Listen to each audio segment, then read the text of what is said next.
question period. I recognize the Leader of His Majesty's Official Opposition. Good morning, Speaker. My question is to the Premier. Yesterday, 1,000 families in Sault Ste. Marie got some pretty terrible news. 1,000 workers got their layoff notices. 1,000 families got the rug pulled out from under them just before the holidays. This is going to be really devastating for that community. These are good jobs. These are good union jobs that built that community, built this province. These are workers who are ready to roll up their sleeves to build this province once again. So to the Premier, why didn't the Premier have a plan to protect those jobs? I recognize the member for Bay of Quinte.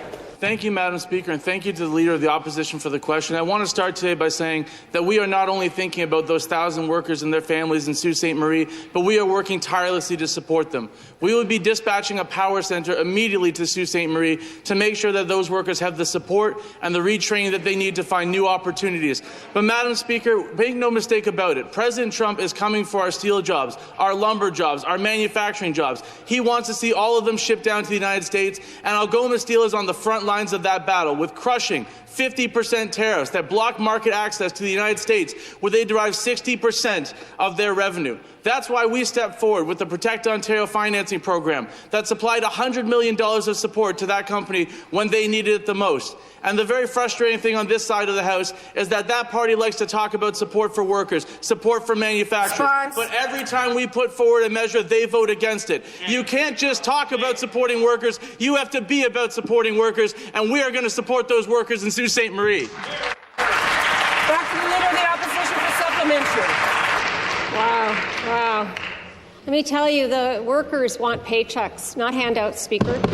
They want good unionized jobs, and these workers, they want stability. And let's talk about that $100 million that the government handed over to that company, because we have seen this play out so many times before. And I'll tell you, I was in the Soo just last month, and let me tell you, those steel workers told me what they wanted was to be at the table.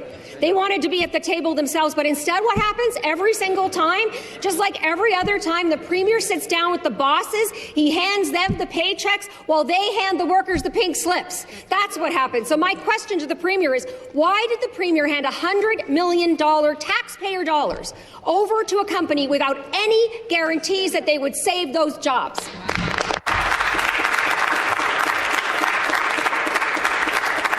Member for Bay of Quinte. Thank you, Madam Speaker. Thank you to the Leader of the Opposition for the question. And that $100 million loan that we made available to Algoma Steel, in partnership with the $400 million put forward by the federal government, is to help them get through this transitionary period as they move to electric arc furnaces, which will not only be more efficient and help them better control their inputs as their outputs waned because of the trade crisis, but it will make sure that there is a future for steel jobs in this province and a future for steel jobs in Sault Ste. Marie. And we know that those workers don't want bailouts. They want to get back to work, and that is exactly what we are delivering to those workers. Through our power centres, through our support for the sector, we are making sure that high-quality steel continues to be made in Ontario by the greatest workers in the world, and we will never back down from supporting our 17,000 steel workers. Final supplementary, the Leader of the Opposition. Well, Speaker, this is getting pretty tiring. I don't know what the government doesn't understand about attaching strings to $100 million taxpayer dollars. We have 3,000 workers in Brampton facing layoff. We have 1,200 in Ingersoll. There are hundreds and hundreds of people all across this province, in Oshawa, elsewhere, who don't know whether they're going to have a job tomorrow. 1,000 more people in Sault Ste. Marie without jobs. Instead of bringing the workers to the table and ensuring that they could keep those jobs, this government is always more focused on putting money in the pockets of their friends and their donors. 1,000 workers and families are watching their jobs disappear. They deserve good jobs. They deserve good wages. They deserve a government who is going to stand up for them every single time, to defend their families, to defend their livelihoods. Why will the Premier not stand up for those workers?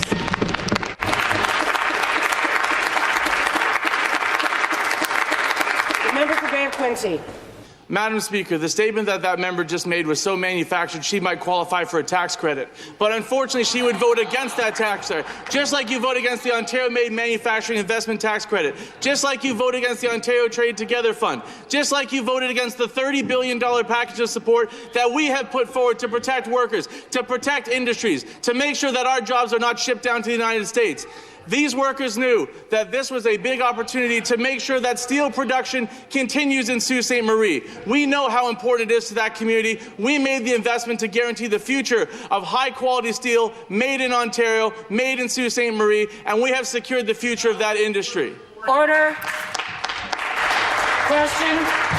The Leader of the Opposition. Thank you, Speaker. It's quite a performance, but it's not going to put gifts under the tree or food on a table. That's right. Speaker, let's talk about what this government's priorities actually are, because yesterday in committee, public servants have confirmed what we have been saying all along. The Minister of Labour has been picking winners and losers for the Skills Development Fund. Did the Premier know that his minister was handing out or was hand-picking low-scoring applications for the Skills Development Fund? Recognize the Minister of Labour. Speaker, that's not new news. It's something I've stood in this House and said. We take ministerial accountability, and I'm proud of the decisions we've made as a government to invest in workers in every corner of the province, Speaker. Just this morning, I was at a Labour conference in Etobicoke, Speaker, where we had employers, where we had union representatives alike, Speaker, and we talked about the investments to build. They recognized, for the first time, a significant commitment to nation build, a commitment to build new nuclear that's going to bring 18,000 jobs to small modular reactors alone, another 30,000 jobs with Pickering refurbishment. The civil construction investments this government is making is critical to support an economy at a time when we so desperately need it, to put men and women to work, to build hospitals, to build schools, to build public transit infrastructure, and we're supporting them with Skills Investment Fund investments to break down barriers for a talent pipeline to support that work. Supplementary, the Leader of the Opposition. Speaker, it's hard to keep track of his answers because one day he takes responsibility, the next day he blames somebody else. We know that the minister picked all the projects, and we also know that he decided how much money they would receive. And don't just take it from me, take it from the very public servants that he has tried to throw under the bus.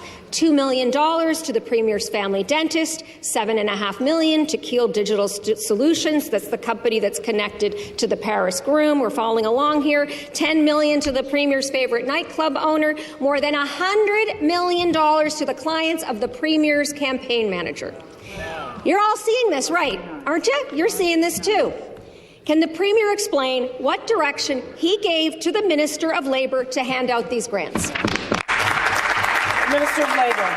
Thank you, Speaker. Speaker, as you heard yesterday, it was documented, the monthly reports that are done, the audits that are done, Speaker, the transfer payment agreement process, where that's negotiated, Speaker. And of course, we're going to make those investments that support men and women, that support people in the skilled trades, for example, that support healthcare workers, Speaker. Again, this morning, I met with a number of leaders from various locals around Ontario, and they said, for the first time ever, this government is investing in meaningful pre-apprenticeship pathways, breaking down barriers for underrepresented groups to enter the trade. We have a record number of people who've signed up, 105,000 active apprenticeship right now, Speaker, in the system. We've seen more youth registering for apprenticeships, whether it's a LiUNA local speaker, Carpenters, IBEW in Durham region, Speaker, in my community alone, entering the incredible nuclear workforce, Speaker, and it's millwrights. I saw millwrights this morning as well. Not one of those locals the member of the opposite has visited. She's never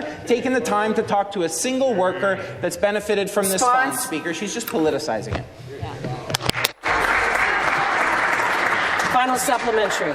Look, you can't seriously think that the people of Ontario are going to let you get away with this again. You can't seriously think. Through the Speaker. Your donors, through the Speaker. Your friends, through their the Speaker. Campaign manager, their lobbyist, Speaker. This is not a coincidence, right? The scandal is not going away. The Premier's dentist, his favourite strip club owner, his campaign manager, every Every road leads to the Premier. We know the buck stops with him. When is the Premier ever going to show up to answer the questions of the people of this province about this scale?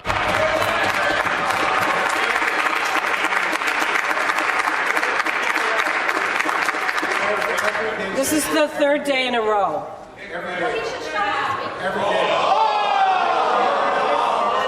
You have been warned. Every day.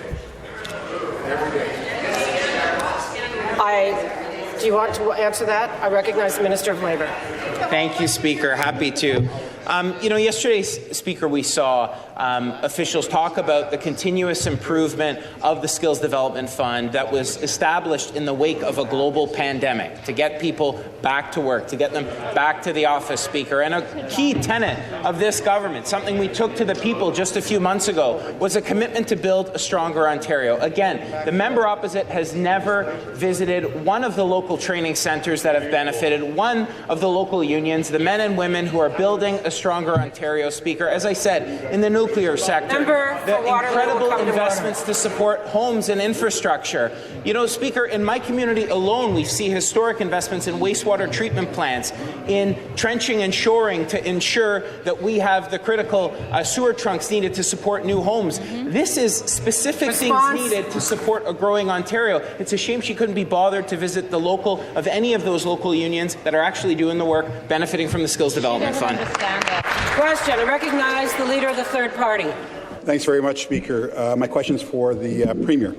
So yesterday, the Ministry of Labour staff appeared before the Public Accounts Committee, and it was clear from their testimony that it was the Minister who was responsible for all decisions related to the Skills Development Fund. So we asked them, can you provide us with a list of all those Skills Development Fund applicants, their scoring, how much money they got? And we were told that was confidential advice to the government. So, Speaker, I just think it's reasonable for Ontarians to expect to know why the Minister made the decisions that he did. So will the Premier release the full list of Skills Development Fund applicants to this House so we can get to the bottom of this? Back to the Minister of Labour.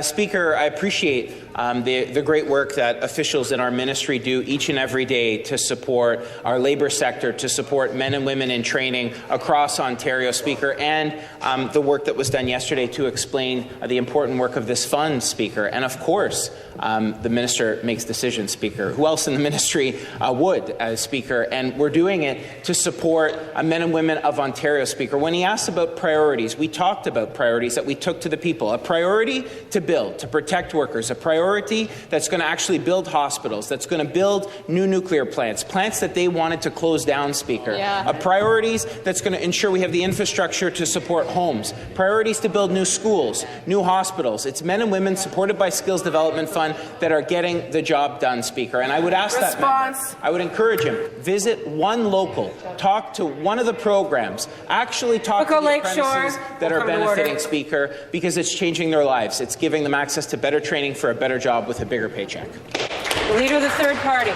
So the minister respects his public servants so much that when they said, don't do it, it's a risk, don't do it, he said more than half the time, I'm going to do it. That's a lot of respect, Minister. I could see it on their faces yesterday. So we asked for a redacted list of the 670 high-scoring projects that this minister, and maybe the one before, rejected. Simple. We just want to know, why did you choose the strip club owner over the great ranking project? Or the family dentist over the great ranking project? Or the lawyer appointee over the great scoring project? You know, Speaker, it's obvious what's happening here. Can the Premier release the list of the 670 high-scoring applicants? Minister of Labour.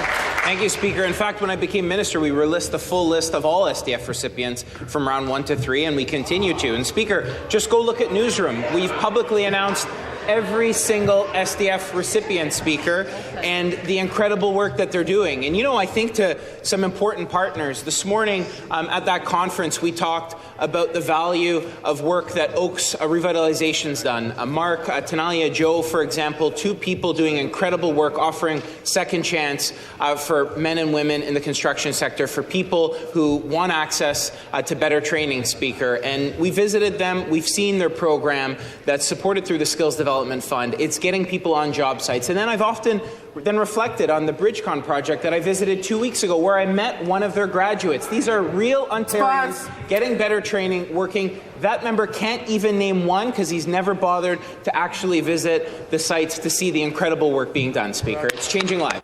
Third party. Maybe the minister didn't hear me clearly.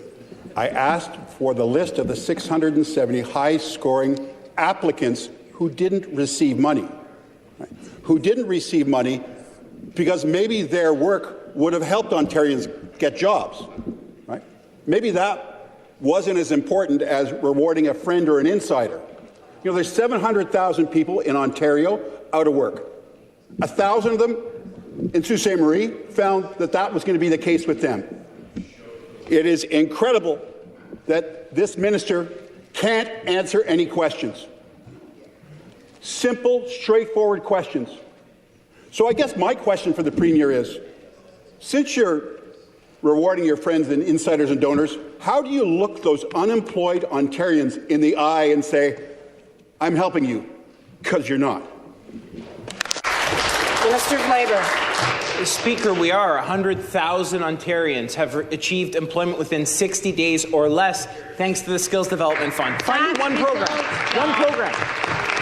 One program in Ontario that has those sorts of outcomes, Speaker. I've stood up here and spoken about the continuous improvement measures we've taken with the program, Speaker, a program that is changing lives, Speaker. We've met the youth unemployed through Youth Employment Services, Speaker, the incredible work they're doing to take unemployed youth, give them rapid training to land jobs, Speaker. We know that the previous government just wanted a service sector, Speaker. They didn't care about tech jobs. They didn't care about jobs in the construction sector. We saw a declining number of men and women in apprenticeships. The service sector alone can't build the highways, hospitals, roads and bridges we need. It's not a surprise. They wanted to shut down Pickering plant. They didn't want to build the Ontario line. They opposed the Bradford bypass. They opposed Highway 413. Well, working class men and women in Ontario see the value of these projects. It's putting people to work. Leader of the third party.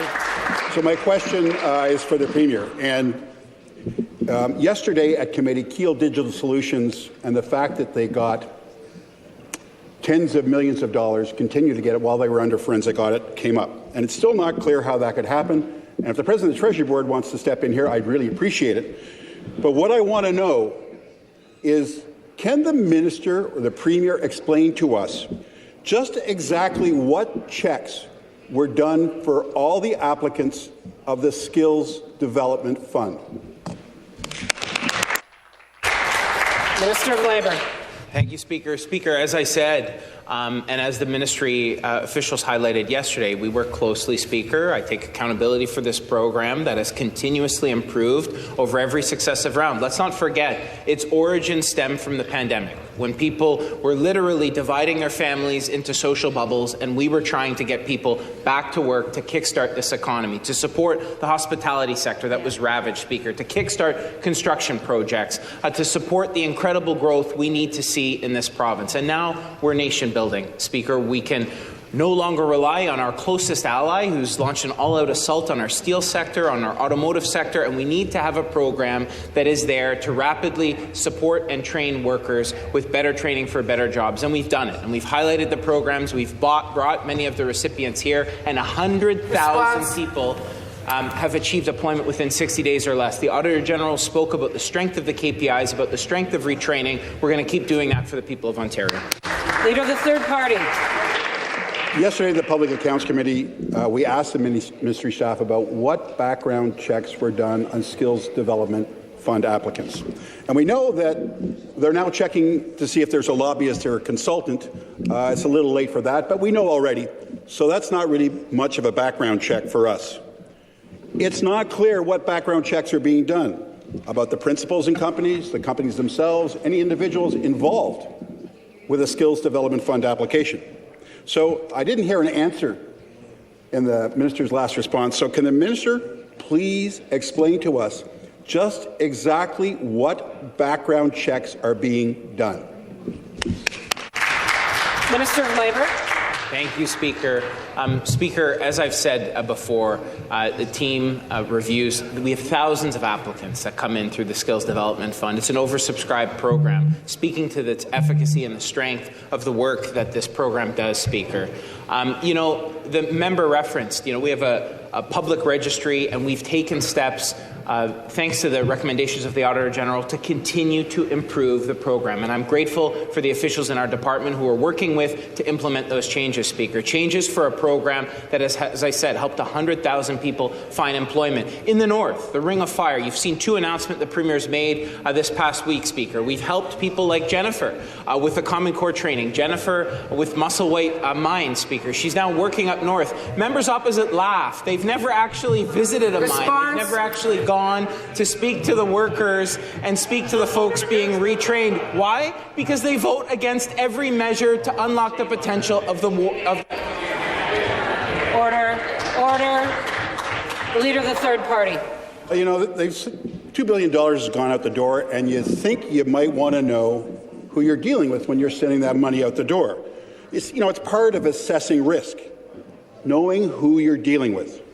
So, Speaker, does the minister, in assessing risk, checks for things like previous dealings with the Ontario government? Does they check for litigations, settlements involving the government? Do they check for securities violations or sanctions or anything that would be untoward or a risk for the government? Instances of fraud. Through you, Speaker, does the minister check for any of these things? Minister of Labour. Speaker, this program is about impact and the impact that it's having on everyday Ontarians, Speaker. And the team at our ministry does work, as we mentioned, monthly visits, audits, visits of successful SDF funding recipients. We heard yesterday about the strength of those visits to assess training and the work that it's doing to change lives. And when we talk about impact, we think about the 100,000 Ontarians that have found employment within 60 days or less. We think of underrepresented groups, the young people in Hammerhead, Speaker, an incredible program that's putting people like Marvin on the front lines of the work that we're doing with GoTrain, Speaker. There's so many, Ontario Line, GoTrain, but it's Union Station where I met Marvin, Speaker, a Hammerheads graduate who's now a foreman with Alberisi, Speaker. We've spoken about employers, about the linkages with labour to build a stronger Ontario. This program's having an impact, and we're proud to support these young people on their apprenticeship journey.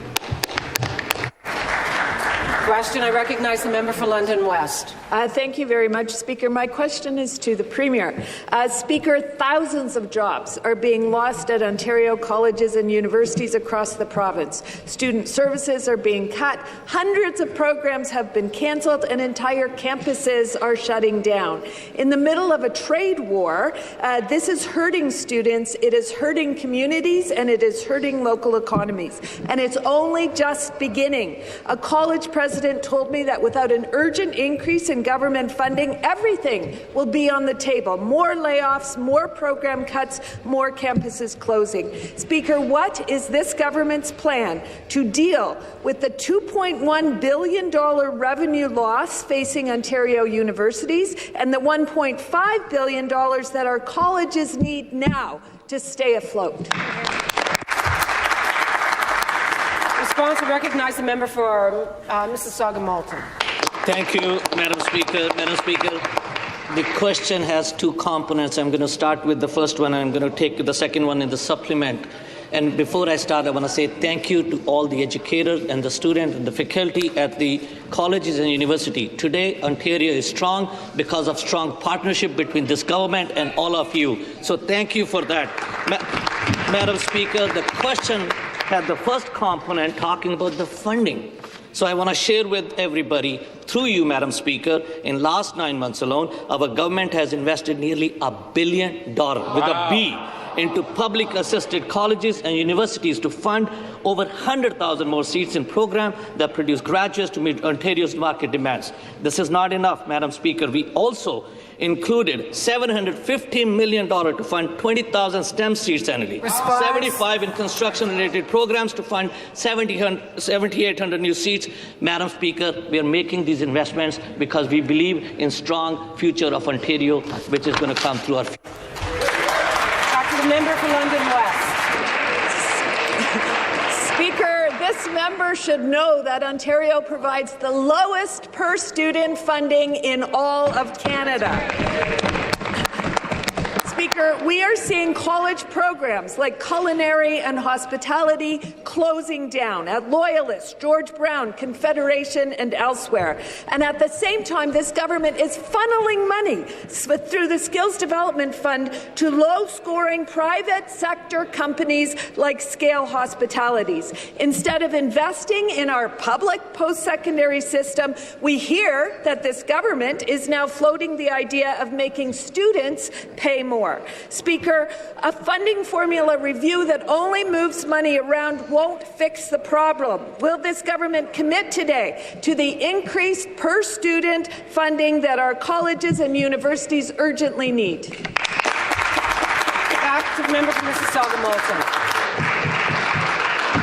Thank you, Madam Speaker, and thank you to the member opposite for that important question, because something that we believe our future is our students. Madam Speaker, talking about the international students, something which we have seen a growth of between 2023 and 2013 to 23, there was a growth of 397%. It's kind of saying that you have to drive on a highway, and when you ask, your instructor is asking to increase the speed and then ask you to apply a brake with the wall instead in front of you. That's exactly what happened, Madam Speaker. This government is here to support our students, but we didn't stop here. We continue to work to make sure we're modernizing the funding model to be more responsible, sustainable, and future-ready framework and fits the current post-secondary landscape. This includes discussion with the weights. How can we better make sure? Question. I recognize the member for Don Valley North. Well, thank you very much, Speaker. Speaker, Ontarians work hard. They pay their taxes expecting that money goes to support hospitals, schools, and transit. Instead, this Premier has built a system that rewards insiders. Donate and you get access. Don't, and the door slams shut. Yesterday, we learned that yet another major donor to the Conservative Party, an Etobicoke dentist with close ties to the Premier, was awarded $2 million from the Skills Development Slush Fund. Speaker, can the Premier explain why he gave $2 million to an Etobicoke dentist/donor instead of using that money to help workers?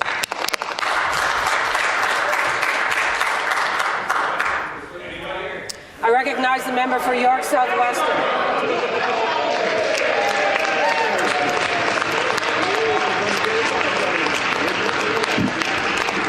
Speaker, I would like to thank the member for the question. Speaker, we've got a province to build, $200,000 worth of infrastructure. That needs workers, Speaker, and that's why our Skills Development Fund is funding those workers. 1 in 7, 700,000 workers have been trained through this program. 1 in 7 of those workers, Speaker, has received a job within the first 60 days. Speaker, that's something to be very proud of. Speaker, I've traveled this province, and the minister just mentioned earlier today Hammerheads program, a program in my riding of York South-Weston that's delivering real results. And what that program is doing, Speaker, there's 100 youth that graduated from that program, but the program is motivating thousands of marginalized youth across my riding that they're going to have an opportunity, that there's an opportunity for them when they get trained. So, Speaker, I'll tell the member.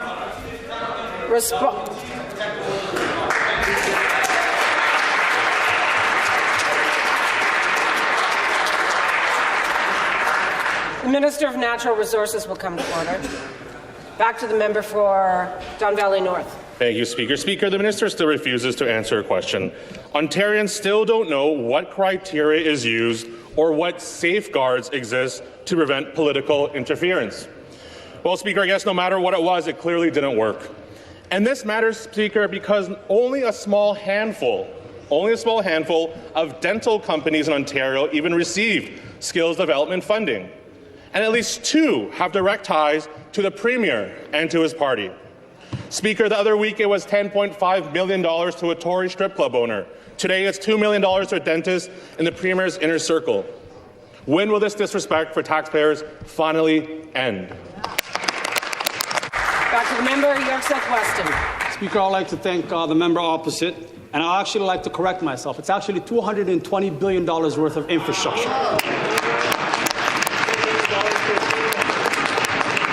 Speaker, through Skills Development Fund, we're supporting every sector. Whether it's our healthcare, we're funding 52,000 healthcare workers are being funded, Speaker. $60 billion worth of hospitals that we're building. And you know what they need, Speaker? They need workers. The same program, Speaker, that the member opposite voted against in the budget, Speaker. It's sad. They go out there and pull stunts and talk about how they support these workers. But, Speaker, when it comes to it, they don't vote for the workers. $70 billion worth of transportation announced by the Minister of Transportation. But when they get the chance to vote for it, they vote no, Speaker. $30 billion to protect the workers of this province, as the PA over there has mentioned earlier. And again, Speaker, they vote no. So, Speaker, they can ask these questions, but then continue to vote no again and again. Question. Recognize the member for Wellington Halton Hills. Thank you, Speaker. My question is for the Minister of Municipal Affairs and Housing. Speaker, Ontario families want to see homes being built faster and more affordably in our province. They are tired of delays, red tape, or empty lots sitting idle. They want action, Speaker. Under the previous Liberal government, we saw unnecessary rules and outdated processes slow down construction and drive up costs. This resulted in fewer housing starts and higher prices for families who are already struggling. Our government is taking a different approach. Under the Premier's leadership, we are putting people first and making housing more affordable by removing barriers and speeding up approvals. Speaker, can the Minister please explain how our government is protecting Ontarians and building a stronger, more affordable housing market for everyone? Recognize the member for Thornhill. Thank you, Speaker, and I want to thank the member from Wellington Halton Hills for his incredible work he does for his community every day. Thanks for the question. So our government is focused on building homes, not bureaucracy, and that's why we've taken action to streamline approvals and eliminate unnecessary site plan requirements that added months of delays and thousands of dollars in costs. So these changes mean home builders can spend less time waiting and more time building. We're setting clear, consistent standards across Ontario so that every municipality plays by the same rules. And this is about common sense, Speaker. Cutting red tape, lowering costs, and delivering homes that Ontarians need. By removing duplication and uncertainty, we're helping families move into homes faster, making housing more affordable to everyone, Speaker.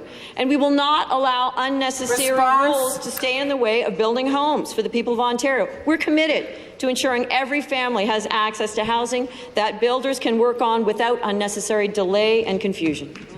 Back to the member for Wellington Halton Hills. Thank you, Speaker, and thank you to the PA for that response. Ontarians can't afford more delays and high costs. They want a fair, predictable system that gets homes built quickly and affordably. For too long, municipal red tape and previous government mismanagement stood in the way. Those delays drove up costs, slowed down projects, and made it harder for families to find a place to call home. Speaker, our government is saying no to the status quo. We are working with municipal leaders and home builders to get shovels in the ground faster so we can build more homes. Speaker, can the Minister share what steps our government is taking to remove the barriers that stand in the way of getting homes built for Ontarians? Back to the member for Thornhill. The member is absolutely right. Every delay adds costs, and every cost makes housing less affordable. That's why our government is continuing to bring common sense back to the housing system by removing redundant site plan controls, standardizing building requirements across Ontario. We're saving builders time and saving home buyers money. We're cutting costs, reducing duplication, and ensuring that every municipality plays by the same clear rules. One building code, one standard, one Ontario. So the opposition believes in costly delays and complex processes. Ontarians rejected that approach, giving us a strong mandate to keep building homes faster and more affordably. Speaker, the message is quite simple. It's time to build homes, not bureaucracy. Families deserve homes they can afford, and we are delivering on that promise. Together, we're building stronger communities and creating opportunities to ensure Ontarians remain in a place where... Question. Recognize the member for Hamilton West, Ancaster Dundas. My question for the Premier. Good morning, Premier. This government is a jobs disaster for Ontario and for Hamilton. A recent stat shows a loss of 4,000 Hamilton jobs from September to October this year alone. Job losses in manufacturing, in steel. And now we are facing hospital job losses. The Health Minister has stood in this House many times and blamed local hospitals for this crisis. But these job losses are a direct result of government cuts to our hospital. Premier, the finger-pointing and the blame game has to stop. We need you to take responsibility and do something to make sure that our Hamilton hospitals are fully funded and fully staffed. I recognize the Premier of Ontario. Well,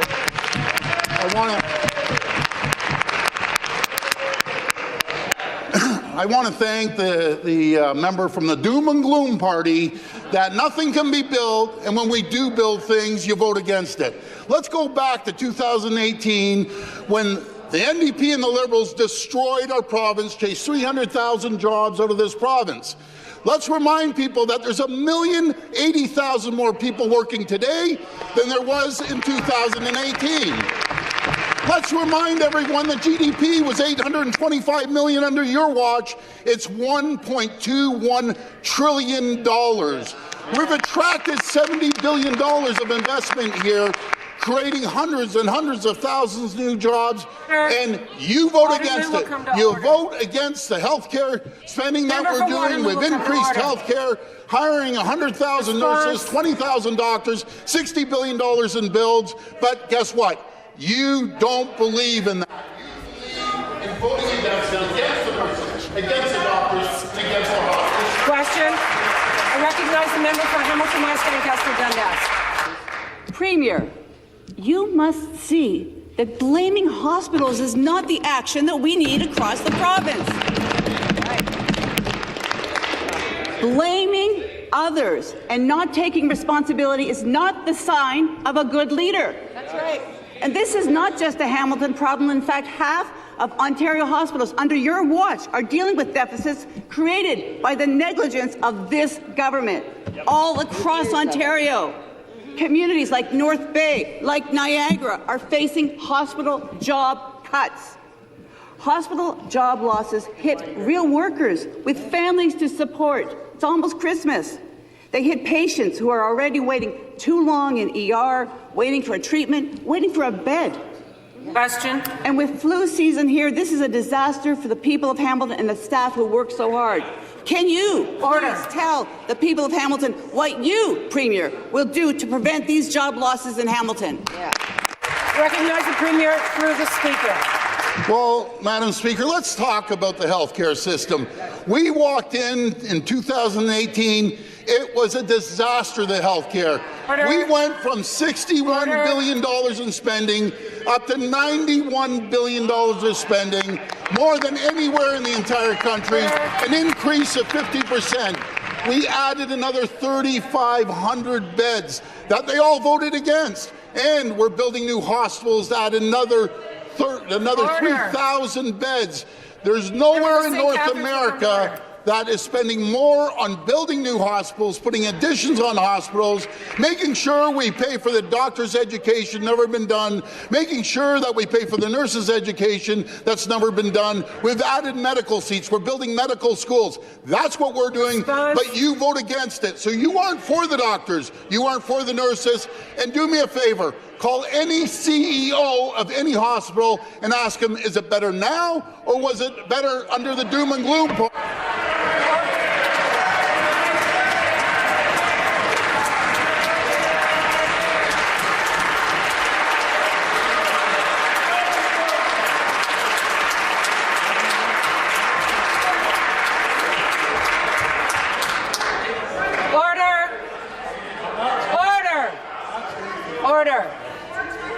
Order.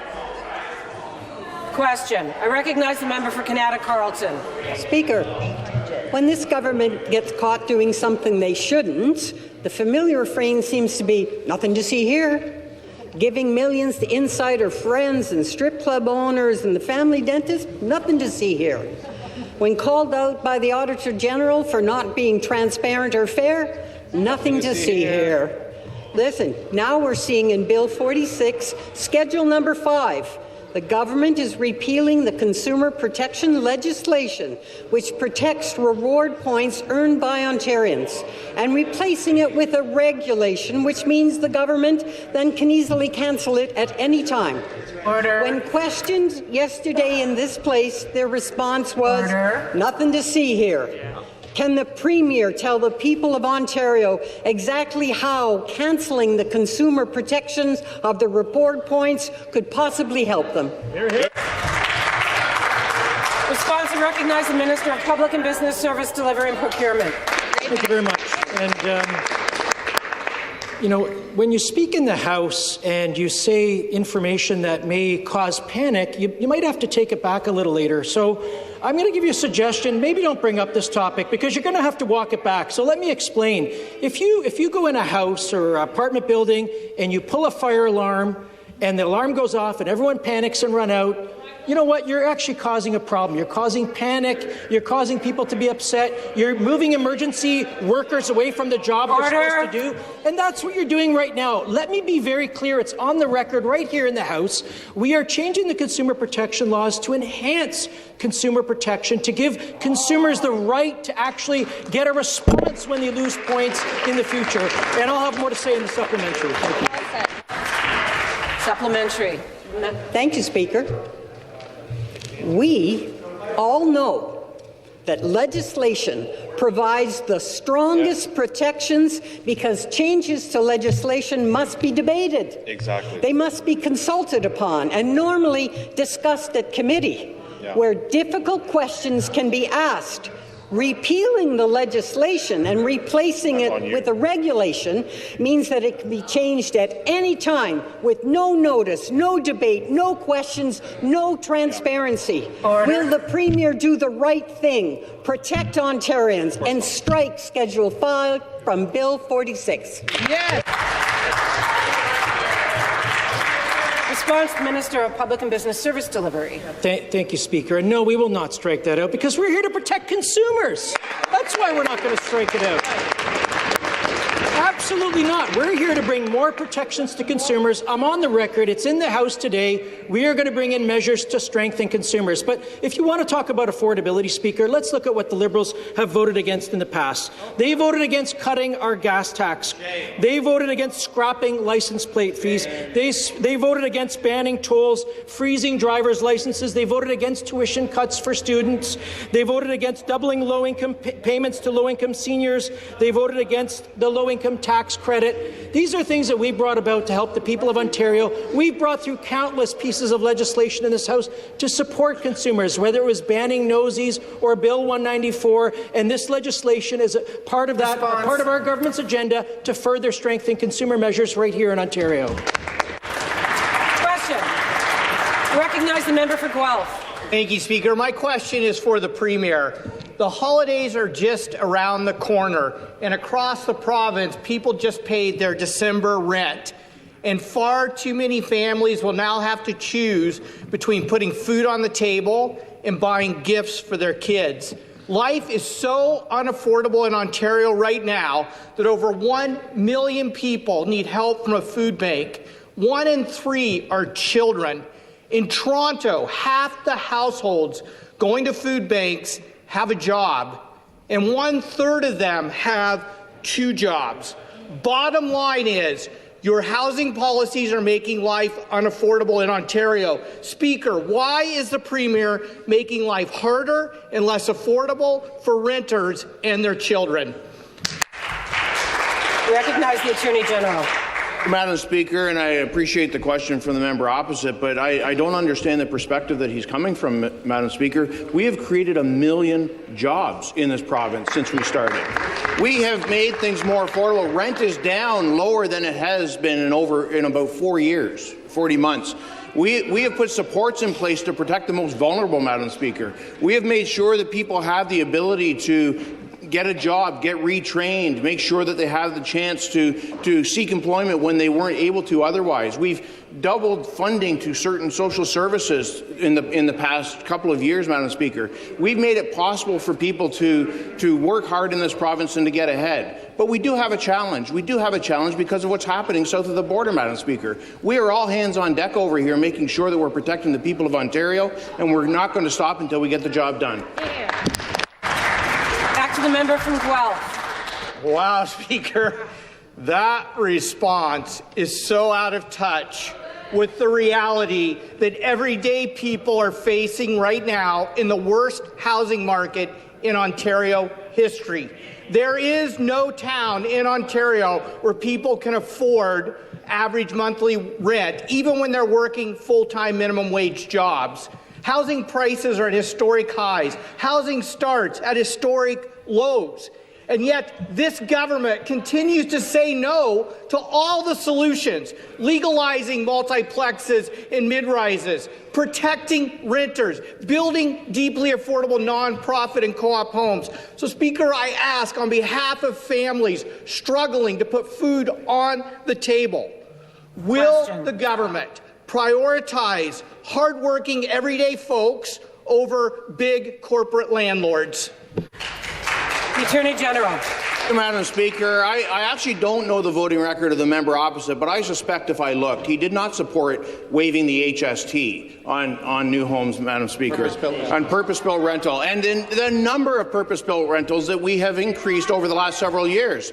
Madam Speaker, we have made sure that the building stock is coming back to this province by dealing with development charges, all the input costs, the HST. We're making sure, Madam Speaker, that we are putting shovels in the ground to build houses that will not build themselves, Madam Speaker. We're putting all the elements in place for the private sector to come to the table, and they are coming to the table, and creating more stock is bringing down the cost of living, Madam Speaker, from what it has been. Building more housing will create more housing by definition, Madam Speaker. And the changes to the Landlord-Tenant Board that we've recently debated will put more units online for everybody in Ontario, Madam Speaker. Question, I recognize the member for Algoma, Manitoulin. Thank you, Madam Speaker. My question is for the Minister of Indigenous Affairs and First Nations Economic Reconciliation. At a time of global economic uncertainty, building a competitive, resilient, and self-reliant economy has never been more important. One of the ways our government is continuing to protect Ontario is by unlocking one of the most promising critical mineral development opportunities in the world, the Ring of Fire. Speaker, the Ring of Fire is more than a mining project. It's about creating good jobs, clean technology, and lasting partnerships with First Nations communities. Just last week, our government signed a historic agreement with Martin Falls First Nation. Speaker, can the minister please share with the House how these partnerships agreements are helping build opportunity and prosperity in Northern Ontario? I recognize the minister responsible for Ring of Fire, economic and community partnerships. Speaker, and I want to thank the member for Algoma, Manitoulin, the work that he does for Northern Ontario. It was a landmark agreement that the Premier and I had a chance to sign with Martin Falls First Nations last week. Madam Speaker, it puts into play the Northern Road Link and the Community Access Road. More than 2/3 of the Corridor to Prosperity can now be thought of as a road that will be under construction this coming construction season in 2026. Incredible opportunity, and I think if you want to think about how excited everybody was as the Premier and I reflected on it, it came from the words of the Chief himself when he said during the community ratification, the youth that were at the meeting, so they were actually at the meeting, they got up and applauded the community leadership. Madam Speaker, they're looking forward to prosperity. They're looking forward to a job to provide for their family and build for their communities, and we think that's what building the Ring of Fire is really all about. Thank you. Back to the member for Algoma, Manitoulin. Thank you, Madam Speaker, and thank you to the Minister for that update. It's great to hear about the community partnerships agreements that are already underway and how they address shared priorities between our government and First Nation communities. Speaker, for far too long, under the previous Liberal government, Northern Ontario was ignored. Promises were made, but nothing materialized. Our government is taking a different approach. We are working hand in hand with First Nations to build critical roads strengthen local economies, and ensure that northern communities share in the benefits of the growth. Speaker, can the minister share how these investments and partnerships are helping advance the Ring of Fire and grow Ontario's economy? Back to the Minister for response. Madam Speaker, about a year and a half ago, of course, we worked with a group of First Nations communities in the Greenstone area to develop a commercial plaza and staging area for what was about to become. 9 months ago, we entered into a partnership agreement with Arrowland First Nations, Madam Speaker. Then we entered into a partnership agreement with Greenstone Municipality to make sure that the road coming immediately off the Trans-Canada was fit for the kind of capacity that building the corridor to prosperity would require. We recently signed a partnership agreement with Webequie First Nation to ensure that the northern part of the corridor to prosperity would be under construction next year. And finally, with respect to Martin Falls, what we have now, Madam Speaker, is an ability to think about the corridor to prosperity under construction next year at every access Response. point. We're building communities, legacy infrastructure, and access to the Ring of Fire. Couldn't have been a better day last week, Madam Speaker. Recognize the member from University of Rosedale. Speaker, my question is to the Premier. Last year, 2024-2025, this government spent nearly $112 million on advertising, the highest on record. Just before an election, Speaker, that's not a coincidence. This money was not spent explaining government services or encouraging people to get vaccinated. These millions were spent trying to make this scandal-ridden government look good. The Auditor General has ruled that this government has repeatedly used public funds for blatant partisan advertising. My question is this. How can this government justify spending millions of taxpayer dollars on ads to promote themselves when we've got schools and hospitals in desperate need of funding? I recognize the President of the Treasury Board. Speaker, and I'm actually so surprised by the question from the member opposite, because I think everyone in Ontario, everyone in Canada knows that there has never been a more important time to tell the story of Ontario and Canada. We are at a critical moment. And it's essential to tell the story of Ontario both domestically and globally. Speaker, President Trump has imposed unfair and unjust tariffs on Canada. It is hurting workers, it is hurting businesses, it is hurting the people of Ontario. And so telling the story of Ontario so that we can attract billions of dollars of investment has never been more important than it is today. And I'm happy to say, Speaker, that the ads are working. Under the leadership of Premier Ford and our Minister of Economic Development, Job Creation, Trade, we've attracted billions of dollars of investments here to Ontario, creating thousands and thousands of jobs. And, Madam Speaker, we will not stop telling the story of Ontario. Back to the member for University Rosedale. Speaker, this government wasn't promoting the province. This government was promoting their own party using taxpayer dollars. So again, this government spent almost $112 million taxpayer dollars on advertising last year, a record.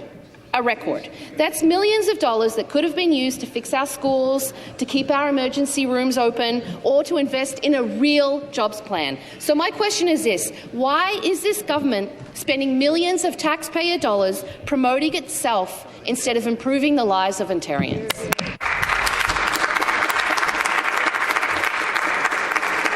Back to the President of the Treasury Board. We are spending millions of dollars in advertising to help Ontarians, to tell the story of how great this province is, how amazing it is. And, Speaker, it has worked. We've attracted manufacturers from around the world to come and to choose Ontario, to build manufacturing facilities, to hire workers, to put food on the tables of Ontarians around this province. Speaker, our ads have paid off. We've spent money, and our ads have had billions of impressions, some of the most record-breaking advertising campaigns in the history of this province. Speaker, we are at a critical time in this nation's history, and it's never been more important than ever to do everything we can to promote Ontario as the best place in the world to live, to work, and to raise a family. And, Speaker, we will not stop doing that. It is important. And I'm not surprised that the opposition that votes against every single important measure we do to help Ontarians doesn't understand that we're at a difficult and critical time, and we have to do everything we can to promote and protect. Question, the member for Scarborough-Guildwood. Madam Speaker, despite repeated failures from this government, we now see the Hazel-McCallion LRT join in the Eglinton Crosstown LRT family in a troubling legacy of delays and budget overruns. Madam Speaker, how can this government justify its failure to manage yet another critical transportation project disastrously? Keep in mind, the city is still waiting for Metrolinx to provide a completion date while facing the reality of yet another LRT line potentially opening 5 years later than originally planned. Wow. Through you, Madam Speaker, can the Premier explain to the people of Mississauga how he has allowed this massive infrastructure project to become another glaring example of mismanagement, and what are his plans to restore public trust with the people of Mississauga? Good question. Minister of Transportation. Thank you very much, Madam Speaker. Madam Speaker, under the 15 years that those members in the Liberal Party held the government, they ignored the people of Mississauga. They ignored the people of Brampton. It was this government under the leadership of Premier Ford that is investing in communities like Mississauga and Brampton and giving them the transit that they need and the transit that they deserve, Madam Speaker. And that's why we have construction ongoing on the Hazel-McCallion LRT, an incredible project that will connect two cities together and move hundreds of thousands of people every single day. And that's what we're doing all across the province, Madam Speaker. We're getting shovels in the ground. We're building for the future, $70 billion over the next 10 years. And those members over there, whether it's in their own communities like Scarborough, have voted against public transit every step of the way, Madam Speaker. But this government, we're focused. We're focused on building. We're going to get these projects delivered, and we're going to connect people to transit all across this province. Back to the member for Scarborough-Guildwood. So there we go again, Madam Speaker. Nearly 2 years after the tracks for Hazel-McCallion LRT line were added to the rebuilt intersection of Hurontario Street and Top Flight Drive, crews are back digging it up again. Wow. This means we'll continue to see this endless cycle of digging and paving. This government is definitely on the wrong track, just like the failed walk on the Eglinton Crosstown LRT. Madam Speaker, recently in the news, the Premier stated, when asked about an opening date for the Eglinton Crosstown LRT, I quote, "I've been asking for confirmation for this thing for 2 years." Premier, whom have you been asking for 2 years, and why can't you get a straight answer? This is quite strange considering the powers vested in you.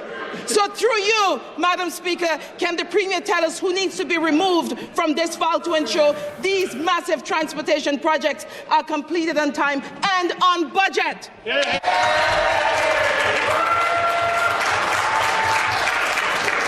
Minister of Transportation. Thank you. Thank you. I don't know if I can follow that up, Madam Speaker. I can't follow that up. Hard to follow.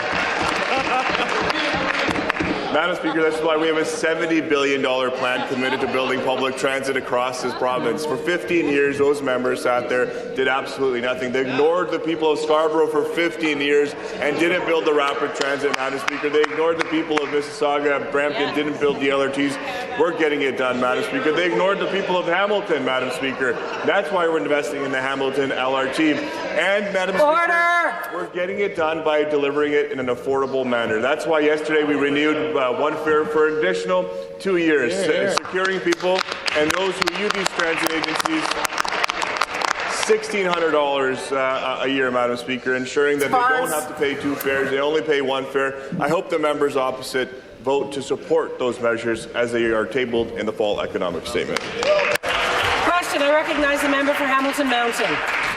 Thank you, Speaker. Thank you, Speaker. My question is for the Minister of Public and Business Service Delivery and Procurement. Speaker, Ontario businesses are the backbone of our economy. They create jobs, strengthen local supply chains, and help communities thrive. In today's competitive global market, it has never been more important to support Ontario-made goods and the workers who produce them. That's why our government introduced the Buy Ontario Act. This is a critical measure to ensure more public sector procurement dollars stay right here in Ontario. creating good-paying jobs and driving economic growth. Speaker, can the minister please tell the House how the Buy Ontario Act will help Ontario businesses and workers succeed and protect our economy from the impact of U.S. trade barriers? Good question. Recognizing Minister of Public and Business Service Delivery. Thank you, Speaker, and thank you for that really intelligent question from the great member from Hamilton Mountain. Really appreciate that. Very good question. Speaker, the Buy Ontario Act is about protecting Ontario jobs and defending our economy from unfair U.S. tariffs. These tariffs have hit our steel, aluminum, and auto sectors hard, threatening thousands of employees. Our government is standing up for Ontario workers. This legislation ensures that taxpayer dollars strengthen Ontario, not foreign companies. By prioritizing Ontario-made goods in public procurement, we keep billions of dollars circulating in our economy, create good-paying jobs, and secure local supply chains. At a time when Trump's tariffs put Ontario at risk, we're taking action to protect Ontario industries and families. Supporting this act means defending jobs, safeguarding prosperity, and ensuring every dollar stays in Ontario and builds our future, not somebody else's. Well said, Minister. Back to the member for Hamilton Mountain. Thank you, Speaker, and I thank the minister for that answer and for his leadership in this ministry. Protecting Ontario jobs and the businesses means more than passing legislation. It means delivering measurable results that Ontarians can trust. The Buy Ontario Act is a bold step forward, but accountability is critical to ensure taxpayer dollars truly stay in Ontario and strengthen our economy. This legislation must guarantee transparency, track Ontario contracts, and ensure compliance across the broader public sector. Ontarians expect action, and they deserve to know that every procurement dollar stays and supports local businesses, creates good-paying jobs, and builds prosperity right here at home.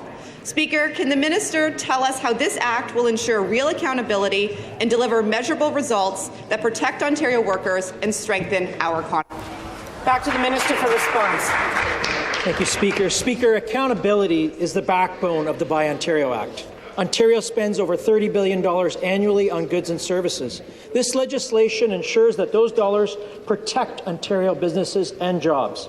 The broader public sector will report on procurement practices, track Ontario content, and meet strict transparency standards so taxpayers know their money works for Ontario. With our historic $220 billion infrastructure plan, we're prioritizing Ontario steel, Ontario lumber, and vehicles. Backed by Supply Ontario and new enforcement tools, compliance is not optional. This act gives Ontario businesses a competitive edge against U.S. tariffs. Speaker, this is about measurable results, protecting jobs, defending our economy, and ensuring every procurement dollar stays right here in Ontario. Well said.